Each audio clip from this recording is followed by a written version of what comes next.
I today. We have a man down with COVID, not down, just sick with it. Knock on speakers. He'll be good. He'll be good. Din is an absolute animal. That guy. All right.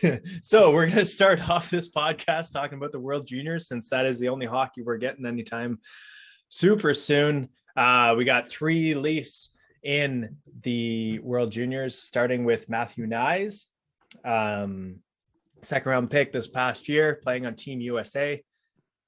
He is expected to play top 6 role. He's in the NCAA currently and doing quite well. So he's someone to look out for on the team that we're going to want to come absolutely last. But yeah, he's played 18 games this year with 16 points. So he'll be on their first or second power play, top 6 minutes, and we'll be able to see a prospect that not many people kind of flew under the radar because no one really paid attention to this draft because we didn't have a first round pick. Yep. you exactly. Yes. Mark doesn't know too much about Matthew Knies. Nope. He's a big boy. So that was one of the things everyone was like, oh, Dubas actually drafted someone over 5'8". Okay. The other 2 we got are both on Finland.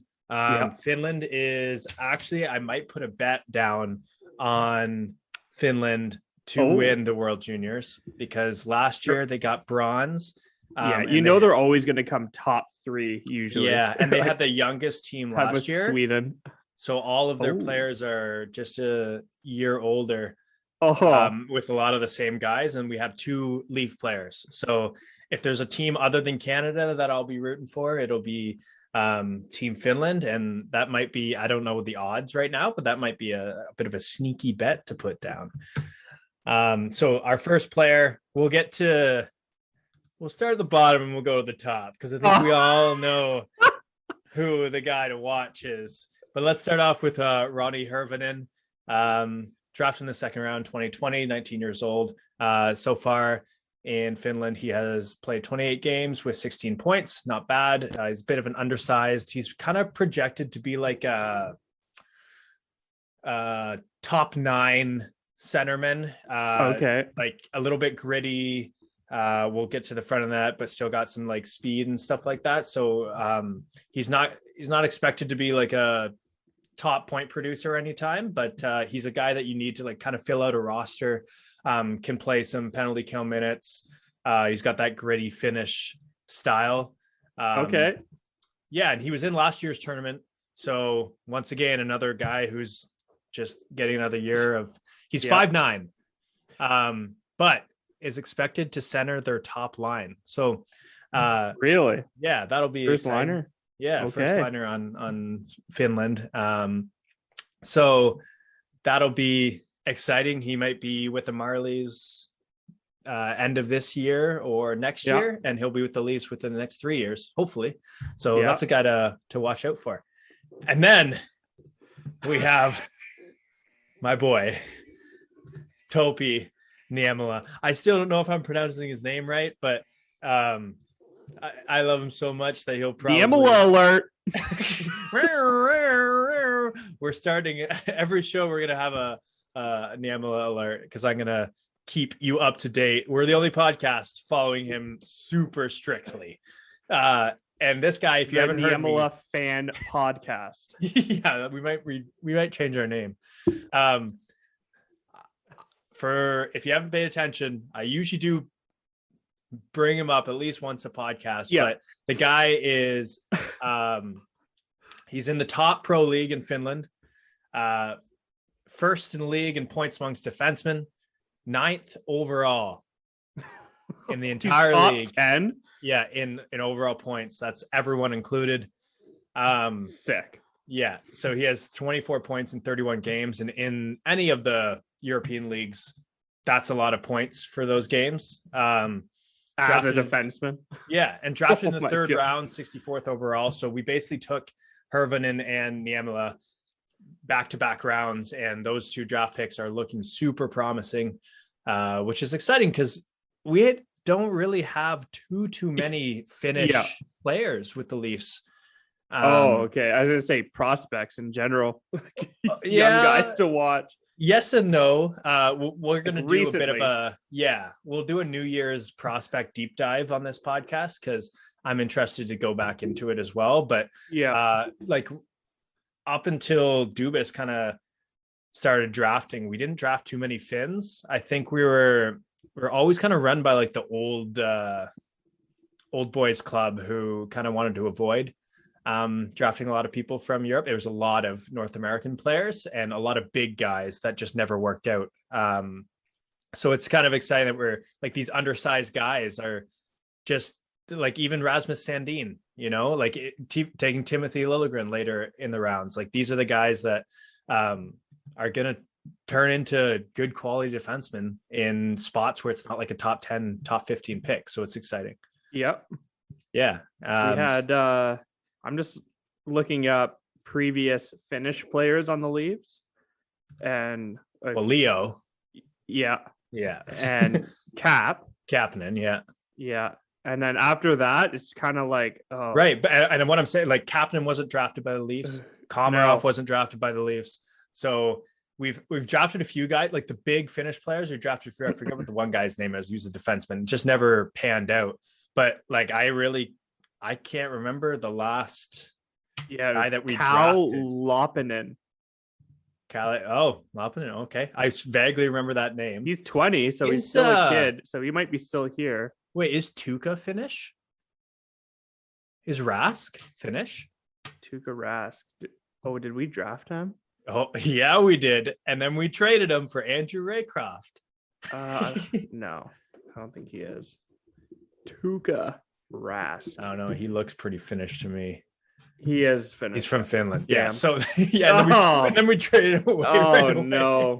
So goodbye, Niemela. Yeah, don't even say that. If we trade him, I'm becoming the fan of whatever team he goes to. Yeah.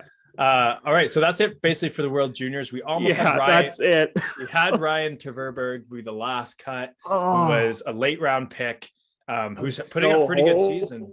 Full this year. Yeah, and he would have been on Canada, and I can't really remember the last guy, you know, like, and even like the Nicholas Robertsons is a US born player. So I am curious though, the Russian. Wasn't that last year? 2 years ago, our first round pick. So we'd have to look at, we won't spend too much time in this podcast. We'll bring it up next one just to wonder what happened there. Like, why he isn't on the team, but maybe he's still I think he's still in Russia playing, or like in one of the European leagues. Right. But like usually those guys make it over. You make it over. And like the team that draft them have some say they do want to see them in the World Juniors. So curious why he's not on there. But anyways, we will get to the next topic of conversation, which is the Leafs not mid-season, but third of the season review. So I'll let you take now it that off. We're on a break. Yeah, I'll let you take it off on like the pros, the cons. Like, let's stick with mostly positives. Yeah, well, the positives is that I didn't expect them to have this many wins. I thought they would be like tinkering with the lineup still, like they are, but not in the way I thought they would be. Mm-hmm. Like I thought some of the lines wouldn't have worked out as well as they have. And like the players they brought in the last like 2 years, we always bring in like a handful of guys and they never seem to like really, really fit. Yeah. But this year, they've somehow like acclimated in really well. Like obviously it's Bunting and Kasha, Kampf, like all those guys are just loving it here. And it's finally looking really good. And now I'm worried about my fourth place bet that I made because I can't see them not being top three. Like they're only going to get healthier and they're only going to get better. So I see a lot more positives and hopefulness like every year. Didn't you change your prediction to third after we had Downtown on the podcast? And yeah, I did. Yeah. So that was good. It was a good move. Yeah. So, okay. So what else? What are some of like the negatives that you've seen so far this year? And then the only negatives is just the injuries. Like, I really wish Mrazek could be better or healthier, because I'm still hopeful that he's going to be the guy, but that's been the really down part. I don't want Jack Campbell to end up like all the other Leafs goalies and getting sent to the graveyard, even though a bunch of them have moved on and done better.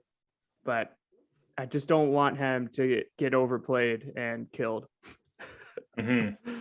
But he's also not being, he is being peppered still, but not like the shots that like the last couple of years when you'd see 36 shots, you're like, oh my God. But now I feel like the amount of shots this year are from way less dangerous areas. Yeah. And it really, that's why stats kind of aren't always the right answer, because you see 36 shots and you're like, oh my God, they let up a lot of shots, but they're not bad shots. Yeah. And you know what I mean? Yeah. When you look at, that's why like advanced stats, which like no one except for us, and even barely us who are like super big Leaf fans, we have a podcast, go that far into, you know? So like, yeah, very everyday fans. And man, for anyone listening to this podcast, that firstly, if you comment on Facebook stuff, some of the stupid shit that I see, like, yeah, we have to bring that back. But like, that's the thing, is like a lot of people comments that you'll see will be like Jolie outshot, and it's just like, you're not looking at the full picture, because, and the weird thing is actually this season is like, we're winning and we're holding leads for the entire game, but we're still out shooting the other teams. So it's like people aren't looking at the whole picture all the time, and it's just like, how we're keeping people to the outside more. Campbell is pretty good at rebound control. That was one thing that always bothered me about when Anderson would get into bad spurts, is like when he was hot, he was amazing with rebounds, but when he was like his Octobers, you know, or even in the playoffs sometime, he was just like absolutely terrible with rebounds. So you feel confident with Jack in there. And also the defense are doing a better job, minus Justin Hall, of clearing space in front of the net if there is a rebound, just getting it back to the outside.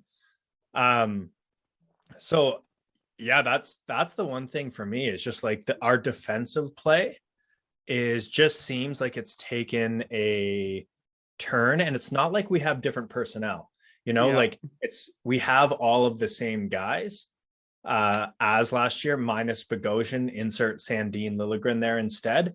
And Hall is playing worse than he did last year, but we're still somehow playing better defensively. So that must mean that the forwards and the rest of the defense are picking up the slack. Hey, and that's not even taking into account Jake Muzzin hasn't been the Jake Muzzin of the last 5-10 years. So you have a whole pair, Hall and Muzzin, who aren't playing as good as they did last year, but they're still being better defensively, which means that either the Leafs are learning the system better or committing to the system better. Forwards are getting back. Points are left open pretty well. So that might be the system that we're kind of switching, is like we're doing more of a cover the front of the net, like keep them to the outside, and the points are open. But like our breakouts have been awesome too. So it's just like, if two of our players are playing worse, but our defense is playing that much better, that's just like good things about Sandin, Liljegren, Morgan Rielly, since he got that contract. That might be my biggest pro this year. Morgan Rielly. Yeah. Since he got that contract, he's been like almost a point a game player. He's playing well defense. You don't notice him like before at the start of the season. Didn't you kind of notice him like get stuck in off spots? Yeah, he would pinch randomly and he'd just be exposed. And what the heck?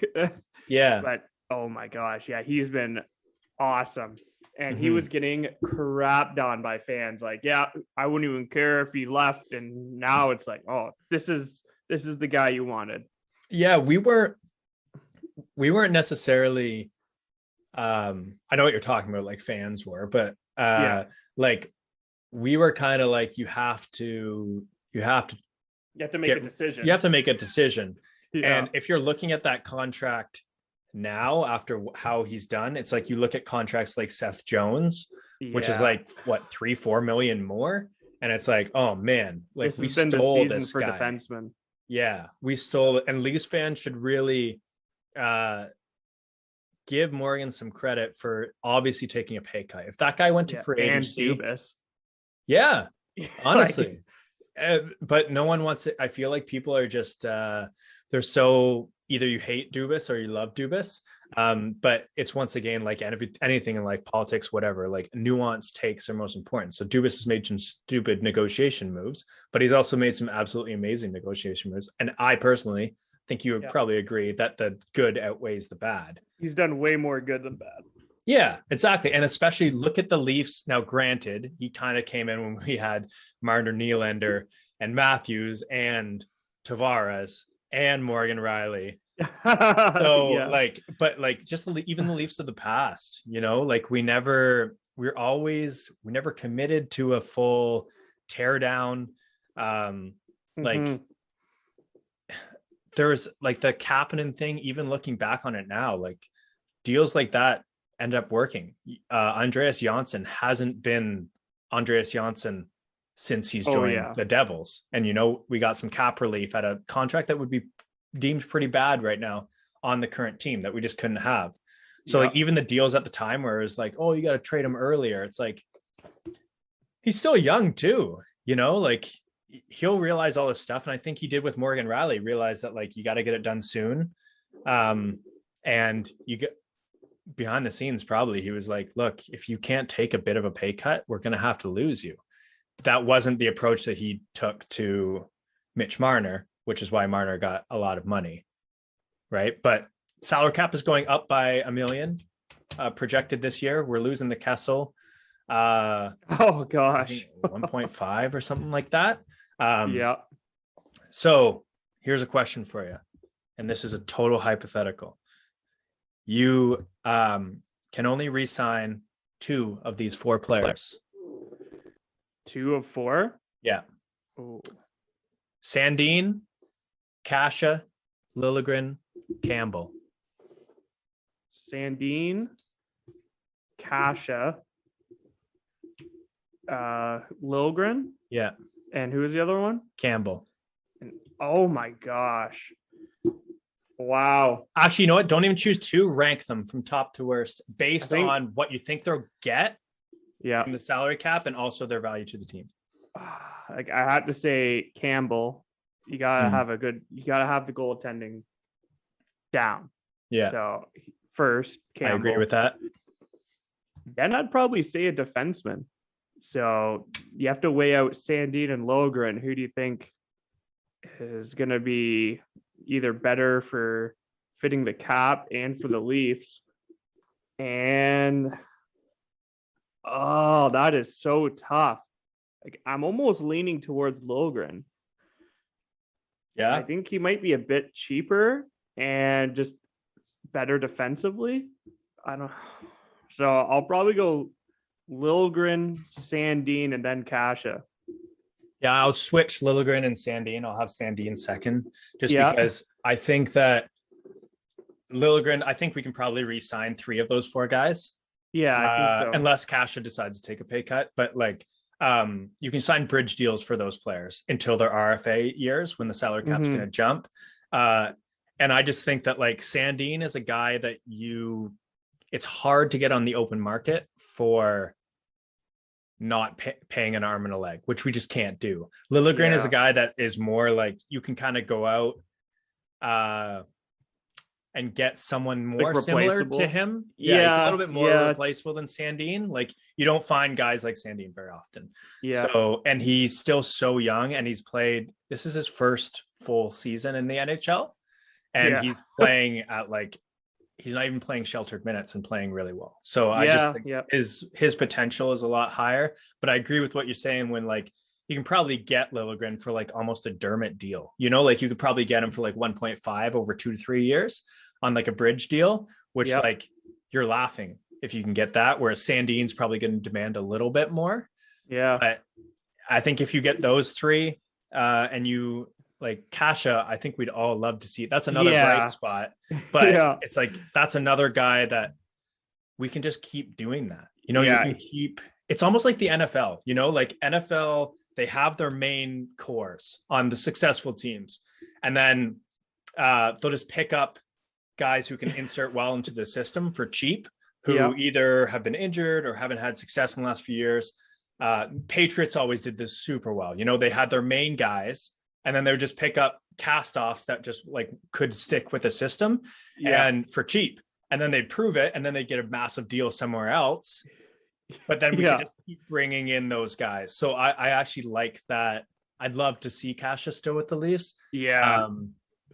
And who knows, you know, like maybe Sandin takes a little bit less and you get him on a bit of a shorter bridge deal and you have that space, or maybe the cap goes up a little bit more, or maybe Kerfoot is gone, you know, like there's so many, so many leave it options. to Dubas. He'll find a way to like wiggle around some of those contract negotiations. So well, I've got faith. And That'd you still got awesome. Bunting for another year at like 900K or something like that. Oh my God. Nick Robertson can probably step into a top 6 role next year if he can stay healthy at a league entry contract. Who knows? Maybe we'll get Spezza for one more year. I don't know. What do you think the likelihood? If he wins a cup, he's gone. Yeah. I think that's it. Leave on maybe top. Even like a Stanley Cup final, he might be gone just to say like, it's there again. But if we don't win it or we don't make it to the finals, I could see him probably coming back for another year. Man, even if it like, you got to sign that guy to be like a skate boy or something like that. Inside, like, just get him somewhere there because he's position. Yeah. In management. Isn't it so weird? Like, imagine 10 years ago that you were saying like Jason Spezza is going to be like one of your favorite Leafs. It's so weird. I definitely couldn't. Yeah. I don't remember, honestly, if I didn't like Spezza when he was on Ottawa. I feel like I'd be neutral. Just like you're on the fence, so fuck you. Yeah, I never liked Alfredson or Chris Neal. You know, those were the guys, or Chara. There's a handful. Radek Bonk. Like those were the guys that I just like didn't like. But I think Spezza was always someone where I think him and Danny Heatley were a little bit the same. Where like I never didn't like them. Yeah, you know. But that's enough talking about the Sens. Who was that Montreal player we picked up for the playoffs? Oh, Plekanec. Yeah, I hated that so much. The turtleneck. Yeah, you're skating. You're warm on the ice. You don't need a turtleneck. I hated that move. Like, I hate this guy, and now you're on the Leafs. What? Lost the face-off. Boston comes down, scores. That was the one game, I think, in Game 6. But God. Yeah. There were some dumb moves there that you could tell Babcock had probably hand in. But let's not go back to that, man. All right. That was tough. What was your worst, your least favorite, and like since you can remember, deadline deal, and what was your most favorite deadline deal? Ooh, it's hard to think who we got on like deadline. Wasn't it Phaneuf a deadline deal? Well, trading him. Yeah. So I think that's actually that one at the time. I was like, to trade for him or to trade him away. I think, wasn't it trading him away? Yeah, because that was the year that we got Austin Matthews because we came last. We traded Phaneuf and then we totally tanked, and there was like an AHL team out there, and then we got Austin Matthews. So you know what? That's probably the best answer out there. I did have I didn't realize that was like what led to it. So nice. Good call. I was going to say Plekanec just because that was going to be mine, but I think, that's the best. Actually, I don't know. I think Jake Muzzin, I know it was like a month before the deadline. Still counts as a deadline. Still counts, to get him. I think that might be, and that's probably just some recency bias. Just because he's been the best defensive. Yeah. Yeah. I also did. I remember I did like the Brian Boyle trade at the time because that was through the years when we didn't have any tough guys. And it was like, you just needed one, we had him wherever he went. Like, and And then that goal against Washington in overtime, Kapanen scored was because of Brian Boyle made that pass. But other than that, I think he scored like 2 points. But I just remember at the time I was like, yeah, like this guy, he's like he can actually defend some of our young stars because we don't have anyone to do that. It was so random, but like NHL 14 and 15, whenever I played like career mode, I always got Brian Boyle. Nice. Yeah. Probably because he was always on the free agent list. And in NHL, you can get like free agents for super cheap to fill out your roster. Yeah. He was one of the guys. I always signed him. So I was like, oh, this is awesome. We got him. Who's the guy like that in FIFA? Because I know you play FIFA a lot. Oh, in career mode that you always get? There's a couple. It's always like a 19-year-old wonder kid. So like whoever's the most hyped at the time, they always have like this crazy potential and they always become the best player on your team in like 3 seasons. Yeah. So for the longest time, it was Renato Sanchez. That's who I'd always get. Was he like a South American player? Portuguese. Yeah. Okay. He was on Bayern Munich as like a 18, 19-year-old, and he was supposed to be the best player ever.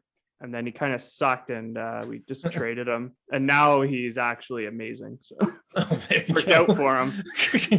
Well, yeah, because it's hard to get on Bayern Munich's starting roster and get the ball much. You know, it's like if you're being put out with Marner and Matthews, you know, like you're just not going to get the puck as much. By the way, the reason I think that Amirov is not on Russia's World Juniors team is he got hurt. He got hurt and he made his return on November 28th. They put him in the VHL, which is like the AHL for Russia's league.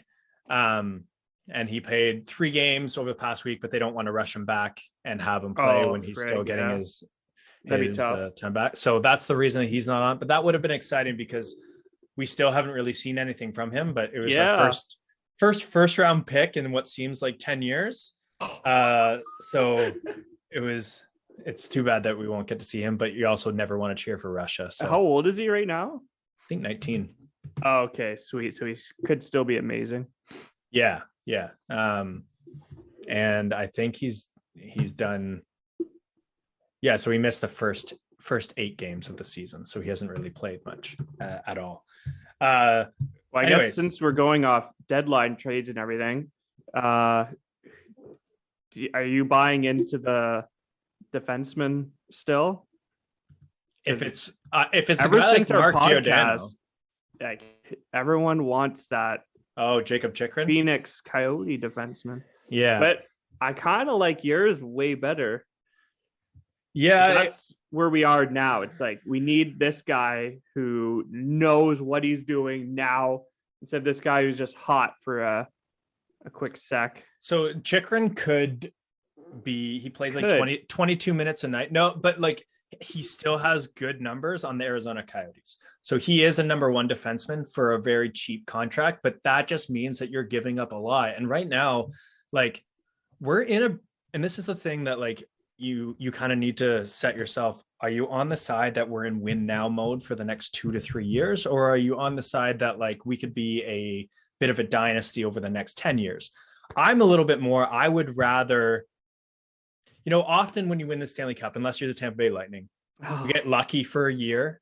You have the least amount of injuries in the playoffs and you end up winning 1 or 2, and like the Blackhawks, when they were doing their dynasty, even the LA Kings, even Pittsburgh, they had their main guys. And then they would just like, if they just didn't get their main guys injured and the guys matured, like when Crosby hit a certain age and stuff, they just made a run for it for what has it been, like 10, 12 years that Pittsburgh's been good. And I think I would rather that.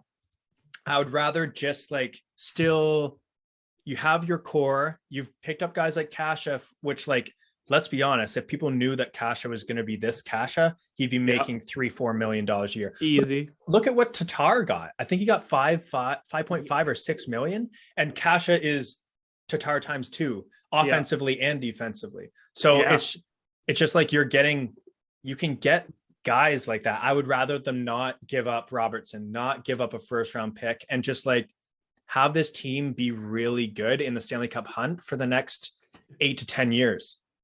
You know, I would rather that than just be like, hey, let's get this number one guy. And he'll be for 3 years, I think his contract is. And then you're going to have to sign him for like 11, $12 million.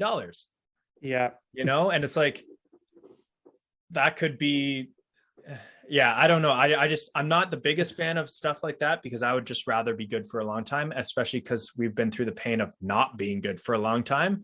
But what do you think? Are you like win now mode, like for the next 3 years, or are you more like, let's be really good for 10 years and maybe we'll go on a run? No, I'm definitely in the boat of win in the next 2 to 3 years for sure. Because so we're opposites. Real like just being good for like 5 seasons is basically like what we've done the last 3 years. It's like we make the playoffs and then we lose out. Make the playoffs, lose out. I just want to go on that run and win it and just go all in. And like I just feel like we're the Sharks of like 2015 to 2020. Because like but they were awesome every year and they had such a cool team. And they never did anything like crazy in the market. But so my only thing with that is like, you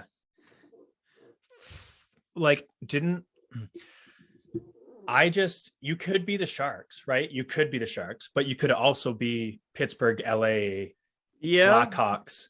And like, I just would really want to see Robertson fill a role for the next 3 years. And then you're also having to shed salary if you get him. So like Muzzin or someone like him is gone.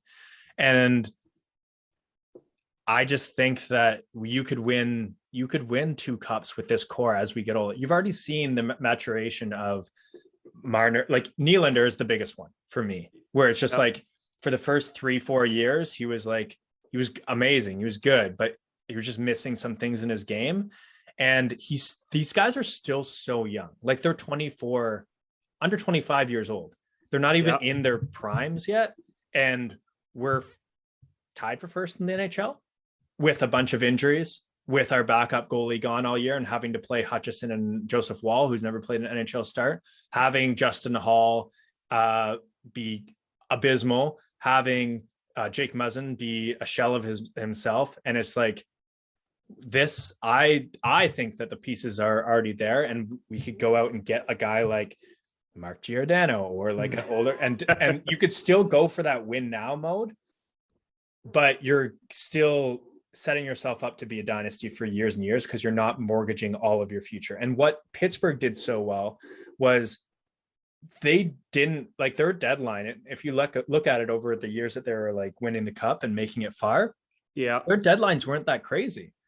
And they kept all of their picks. They drafted well. So like guys like Jake Gensel could come up and play on a first line in 2 years for a cheap contract, and they could still be really, really, really good for so many years. If you give up Nick Robertson, if you give up for first round pick, and with Dubas, we see that like our drafting has been amazing. That's another guy we wanted to bring up was Ty Voigt.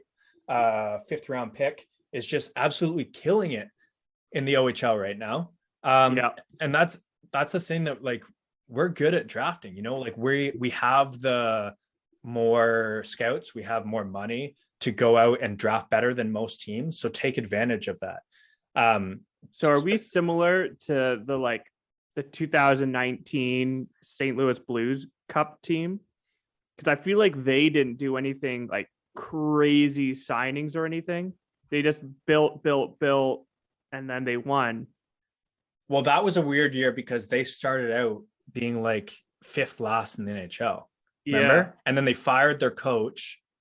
And then I think it was Hitchcock they fired. Anyways, and then they just went on a run, and Binnington was like Jack Campbell, you know, and he was like absolutely amazing. And then they ended up winning the cup. Now, granted, like they're coming out of the Western Conference. It is a much easier road to come out of the Western Conference than the Eastern Conference. That's just an objective fact, and it has been for the past 6 years, kind of like since Detroit, like since they switched everything over and Detroit came, like it just, it's comparable. It's just the thing, if you look at that Blues team, is where were their superstars? Right? You had Alex Pietrangelo. You had, I'm forgetting their super big defenseman who was like amazing that year. It's kind of dropped off a little bit. But you had Ryan O'Reilly, not a superstar. You had just solid guys. Yeah. You had Steen when he was good. You had guys like Schwartz. Like they had a lot of good players. Tarasenko that year was absolutely amazing too. Yeah. You could have considered him a superstar. That's what made him an all-star. Right. And that's why he's still getting like so much lenience given to him, is because people know what he can be. But like, we have Austin Matthews, Mitch Marner, John Tavares, and William Nylander, who I would argue is better than any single forward on that Blues team. Yeah. And that's what I mean. It's like, you just need to not get injured, and you need to go get a lucky run. And I feel like TJ Brody is like, I don't want to say like Pietrangelo-esque, but he's kind of like the shutdown guy right now, where he's target Pietrangelo. Yeah. He still gets the job done, but like Brody is never going to make a Canadian Olympic team, whereas Pietrangelo could be the captain and first. Yeah, very true. He was just built different. Yeah, and their defense was absolutely amazing, and they bought into the new coach, and it just seems like we bought into Sheldon Keefe's system because of how well defensively we've been playing.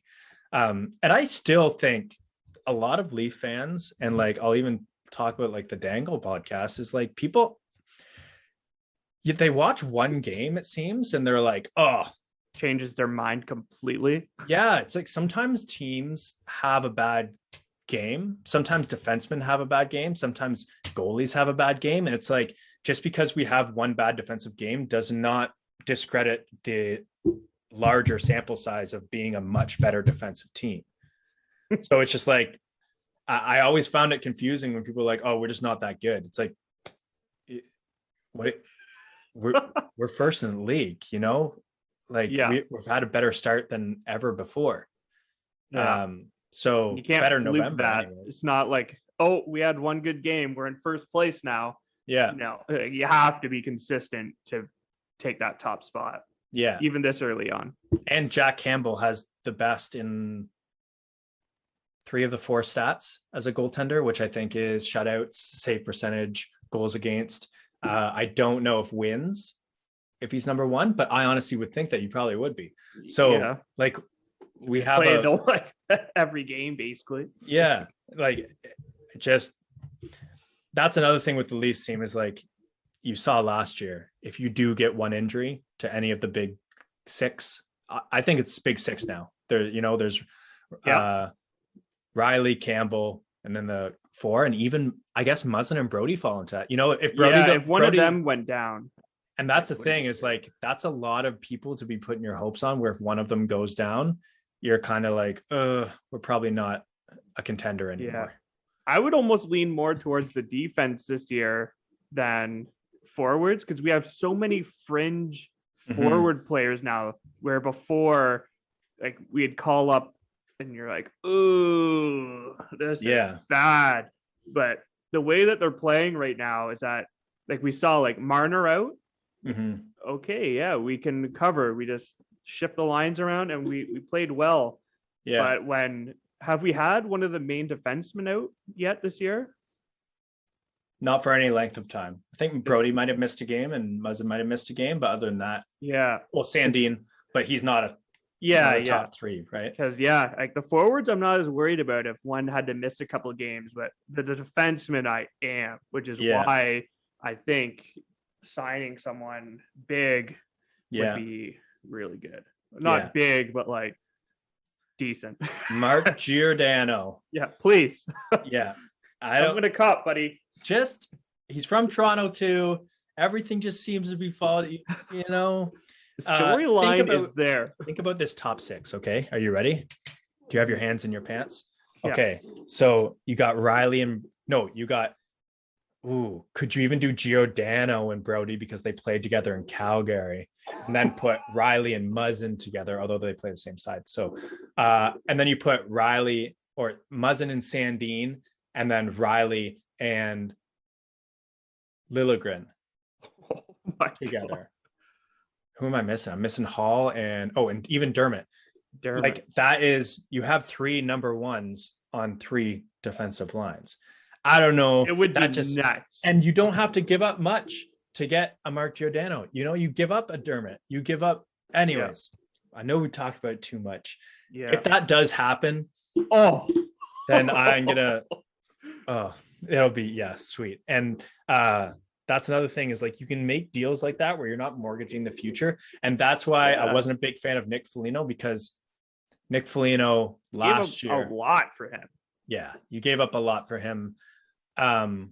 And then there's the whole Taylor Hall thing, which we won't get into over again, because at the time everyone was excited. You got to admit, we were all excited that Nick Foligno was coming to the Leafs. Yeah, got unlucky, got injured, but first 18 games with Boston. Guess how many points he has? Nick Foligno? Yeah. Fuck. I'm gonna go 4 because I don't want it to be good. He has 4 points. No way. And they're all assists. I'm pretty sure. Wow. Like, you know, he's gone. He's done. Yeah. Well, don't say that, because we might play Boston the first round. He'll score the game 7 overtime winner against us. He'll find a way. Yeah. I like more of the. I do think that this defense, if you have to go into the playoffs with it, I think that this team as constructed right now can win a Stanley Cup, and I would have confidence in it. So yeah, the way they're playing right now, for sure. Yeah. And when Sandin's in the lineup, it just seems like the whole unit just becomes that much better. Yeah. And then even if you do end up keeping Hall and just put him in a sheltered role, like maybe because that's what he is. He's a 6'7" D in the NHL. Mm-hmm. And right now you have him playing with Muzzin as a 4th D. Yeah. You know, and it's just. And the way Muzzin and Liljegren, when they're together, they've been playing really well. Yeah. I love that line. Mm-hmm. And Liljegren's a brick house, man. That guy is straight up jacked. Whatever he did this off season, like send it over here. Yeah. He became a daddy real fast. Yeah. They tested him right away. So goaltending is looking good. If Mrazek can stay healthy, and even if Mrazek goes down, do you make a deal at the deadline to go and get a guy like we got last year in Rittich?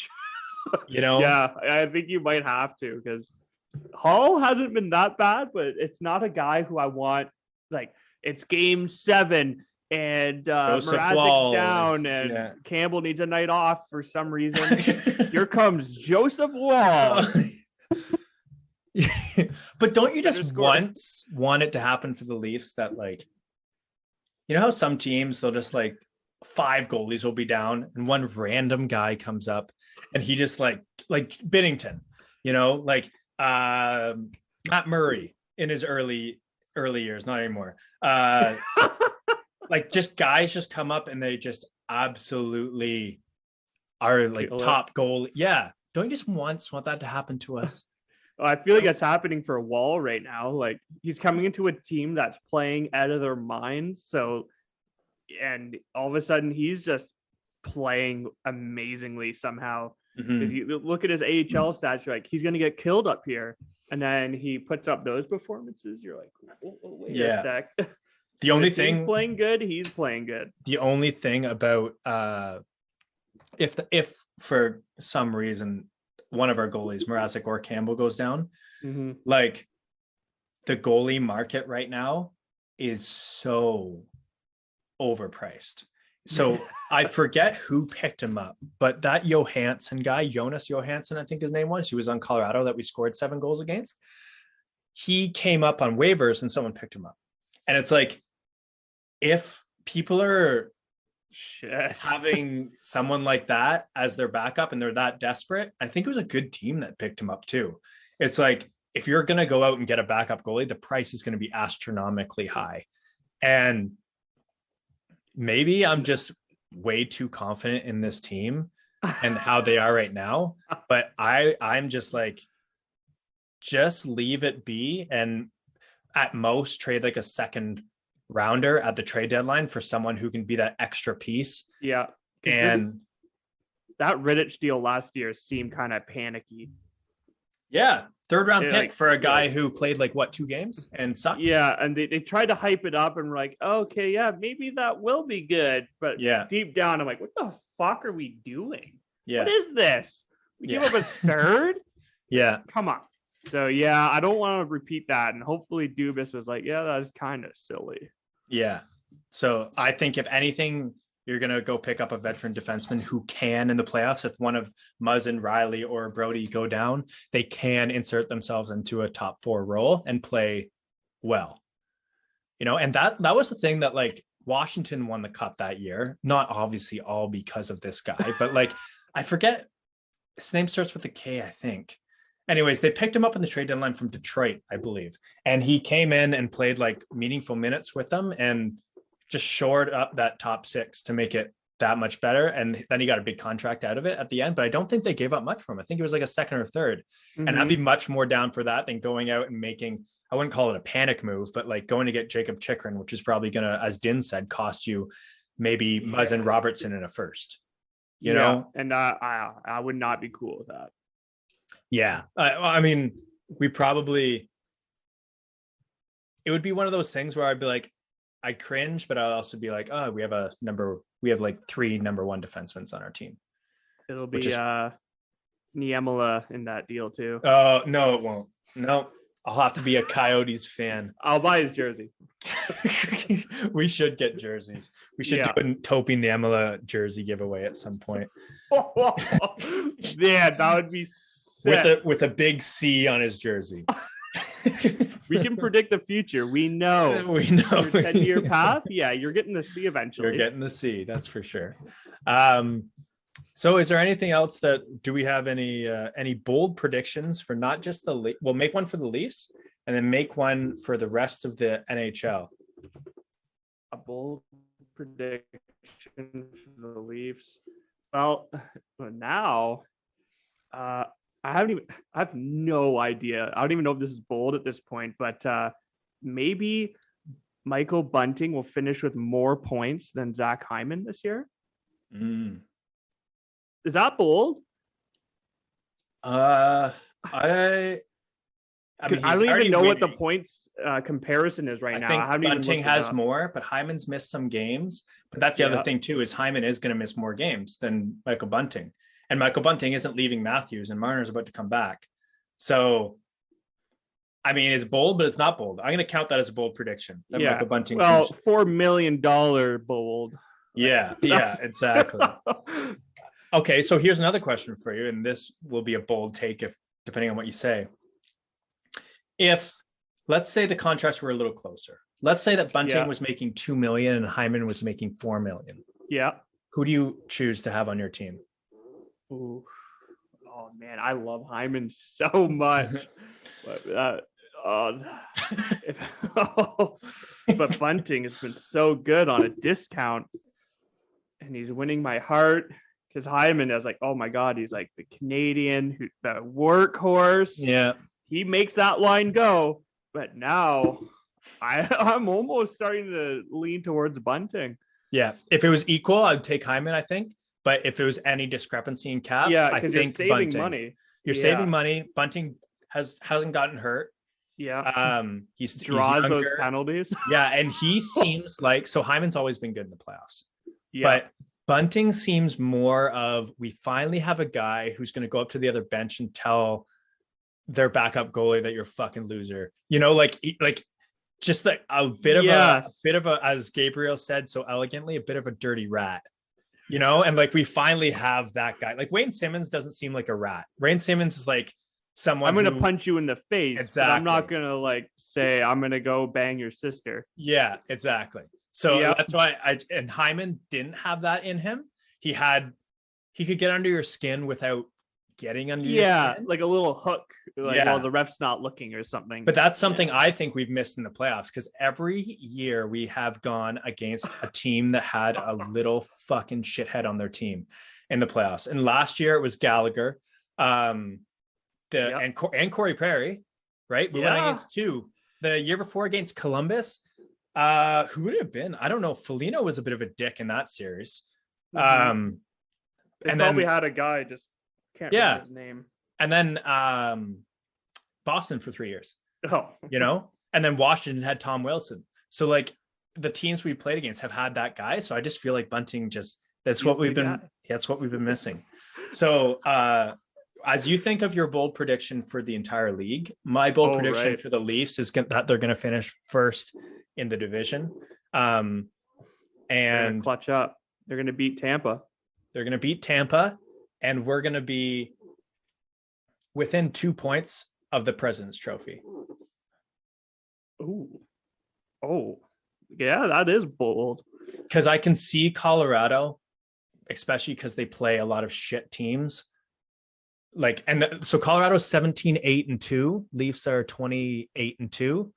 So Colorado's 3, and if they get their goaltending short up, they are the number one offensive team in the NHL by 1 goal on Vegas. I believe it's 115 to 114, and they played a few less games than most teams. So like I could see it'll be between Colorado and Toronto and the Lightning for number 1 in the league. That's my bold prediction. I don't even know if that's that bold anymore. All right. You want a bold one? Yeah. I'm going to say the Flyers make the playoffs. Ooh, I'm going to have to look at the standings right now. Yeah. They're gonna sneak in. And that's a competitive little section. So who comes out? I'm thinking Pittsburgh. Who's just won 7 straight games. Yep. All right. Everyone's hopping back on the Pittsburgh train. That's a 10-point difference. All right. That is a true bold prediction. Yeah. That is a true bold prediction. It'd be real nice if that came true. Okay. Clip it. All right. Would it though? Okay. Who would you rather go against in the playoffs, Flyers or Penguins? I feel like the Flyers are that pesky. They're like I hate making references to like other sports, but they're like the 49ers right now. Like, you wouldn't want to face that team in the playoffs. Yeah, even the Eagles a little bit. Yeah. Just like you don't know exactly they have an identity. What you're gonna get. So I feel like they'd be that team where they have nothing to lose. So they're just gonna like Montreal last year. All right. There we go. My bold prediction is that the Flames are going to miss the playoffs. Ooh. Yeah, I added a team in, you took a team out. Yeah.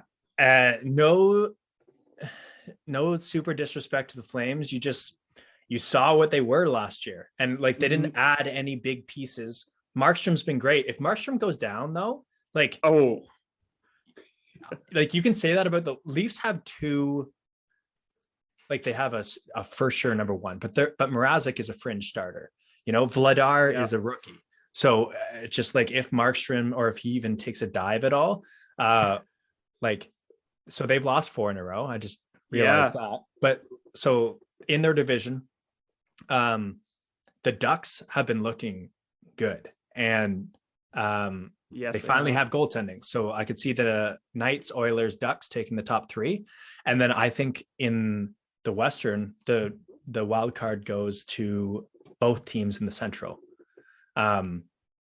So whether that's the Wild, Predators, Blues, Avalanche, Stars, and that's a decent list. Yeah, and then there's even the Jets that are a little bit in there. Yeah. So, like, I think the Flames are gonna. So that's my bold prediction. I like it. Yeah, they bomb out. They had such a fast start, and now they're like, okay, we're back to being Calgary. Well, yeah. The Calgary Flames have the least amount of goals scored against them in the league by far. Oh my god! What? Well, I guess the Bruins are down there, but they have 62 goals against. The next closest team is Boston, who have played less games at 69. And then the next one is like 76 or something like that. Wow. So like unexpected. That's what I mean. Is like Markstrom's great. They're a park the bus team. I think, and yeah, they only have 87 goals for. So if something happens defensively or goaltending, I don't think they have the goal scoring to keep up. So that's my justification. 2019 Islanders. Honestly. 2020 Islanders. Well, 2018, 2019, 2020 Islanders. Yeah. Since Tavares left, Islanders. Oh, geez. Yeah, so those are our bold predictions. So I have a one trivia question for you that I thought was pretty random. Okay. Do you know who has the most points for the Toronto Marlies?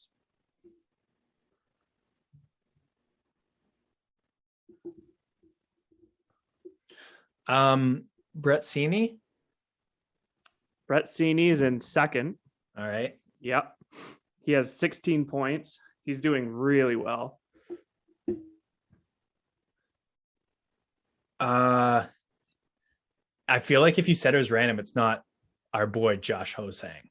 No, he's in third with 15. The guys we bring up are lower than him, and he's just killing it. I want to see him. Yeah. It's not Simeon Daragachin-Save? Nope. Okay. It's not Joey Anderson. No.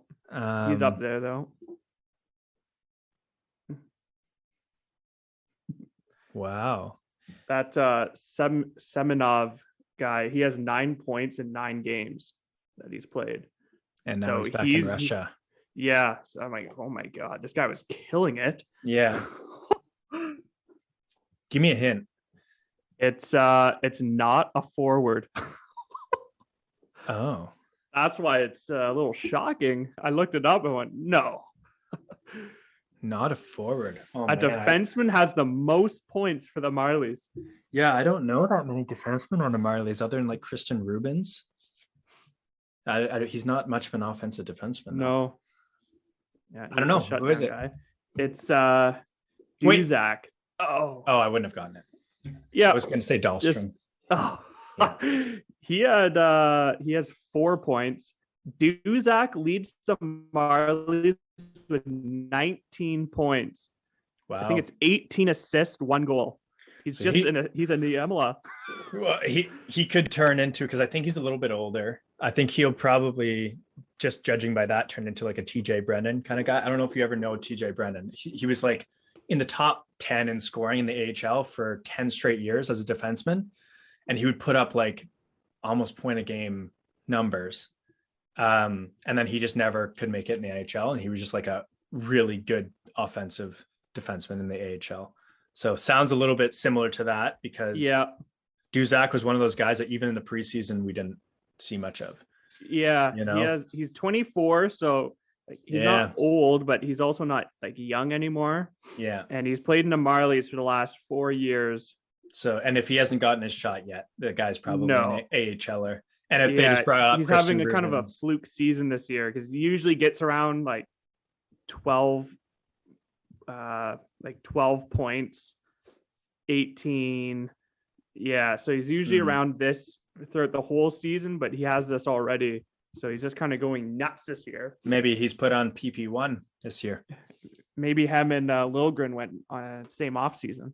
Yeah, just see Duszak and he's just all jacked up.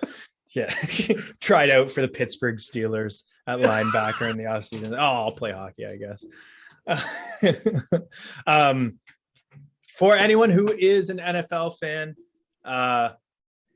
let us know if you ever want us to spend a little bit of time talking about the NFL. Mark says that we always feel bad for bringing up. We do use a lot of analogies to the NFL because it is pretty similar. But if you ever want us to talk about that, then we can spend some time on this podcast talking about that. But it's mostly Leafs, because they're our team, and they're gonna win or be close to winning the President's Trophy this year. Fuck Tampa. All right, so that's it for us. Hopefully Din will be with us next one. We're gonna do a podcast before the season restarts. we're thinking we'll review the World Juniors, and then we're also going to do a deep dive in some of our prospects, how they're doing this year. That'll be fun. Yeah, so you guys don't have to do that work. And then we'll also do a little bit of some trade talk and go over some rumors of not just the Leafs, but like the entire NHL, because we don't do that too often. We want to keep this 95% a Leafs podcast. But that's what you're here for. Yeah, but if there's some big storylines going on in the NHL, we'll make sure. It's always fun to follow along. Yeah, unless it's anything to do with the Jets, because it was funny because I was chirping them in the one podcast. I was like, "You guys think it's a rivalry? It's not a rivalry. It's a rivalry now." I didn't want it to be, but here we are. But I hate you now. It is also comforting to know that we'll never have to see you in the postseason because you guys won't make it. So we'll only get to play you 2 times a year, and you guys will get your laughs as you miss the postseason in your absolutely trash division as we play in the second best division in the league and still make it. So yeah, life is tough. Also, you're in Winnipeg. It sucks there. Okay, so that's the end of the podcast. Any Jets fans listening, just toss me a DM. We can have a nice little chat. Definitely you guys are not watching this because you probably don't have internet. All right, so that's it for us.